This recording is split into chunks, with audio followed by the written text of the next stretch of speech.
Takže čau lidi, tady kanál Football Trainings, já vás vítám u dnešního dalšího videa. Dneska budu si jednak odpoledne zahrát s kamarádem fotbal, zase tradičně.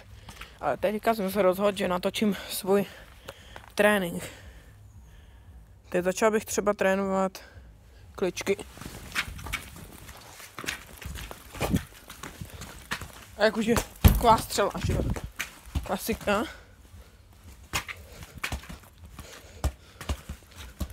Jsem dal asi 5 nožíček. No. Teďka bych se mohl přesunout tam na trávu. Tam zkusím trefit tu červenou skluzavku. Jo! Tak to je ono. Když takhle budu jakože narážet, jakože mi to někdo nahrává, tak mi to bude nahrávat na tazítka. Ale dneska bychom vám mohli natočit challenge, kdo první trefí šibenici. Budeme opět na fotbalovém hřišti, jo. Takže se nemusíte ničeho obávat.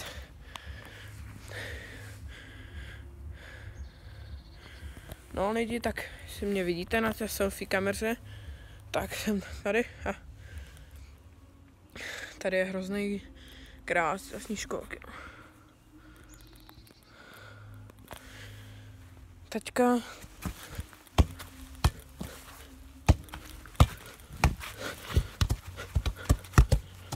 yes! 13 nožíček. Ale poslední dnešní tréninková bude trefit tam ten kmen toho stromu.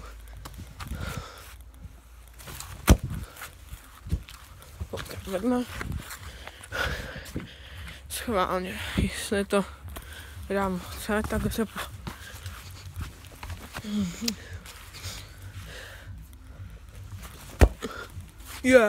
to bylo kousek. Fakt kousek.